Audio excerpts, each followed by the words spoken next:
மத்த மரம். ஒரு பெரிய காடு. அங்க பல மரங்கள் இருந்தது. மாமரம், தேக்கு மரம், வேப்ப மரம், ஆலமரம் அப்படின்னு நிறைய வகைகள் மரம் இருந்தது. அதுல ஒரு மரம் மட்டும் நேரா இல்லாம கோணல் மாணலா இருந்தது. மத்த மரங்கள்லாம் அந்த மரத்தை பார்த்து, ஐய நீ ரொம்ப அசிங்கமா இருக்க அப்படின்னு கேலி செஞ்சது. இந்த மரம் பாவம், கடவுள் ஏன் என்னை இவ்ளோ அசிங்கமா படைச்சான், நான் மட்டும் ஏன் மத்த மரங்கள் மாதிரி அழகா இல்ல அப்படின்னு நினைச்சு நினைச்சு கவலைப்பட்டுச்சு. ஒரு நாள் ஒரு மர வெட்டி அங்க வந்தான்.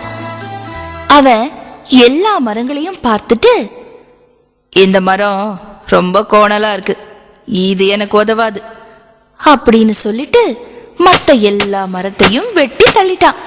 இப்பதான் அந்த மரத்துக்கு புரிஞ்சுது, கடவுள் எது செஞ்சாலும் நன்மைக்குதான். ஏன் இந்த உருவம்தான் என் உயிரை காப்பாத்துச்சு, கடவுளை என்னைக்குமே பழி சொல்லக்கூடாது அப்படின்னு சந்தோஷமா வாழ்ந்தது.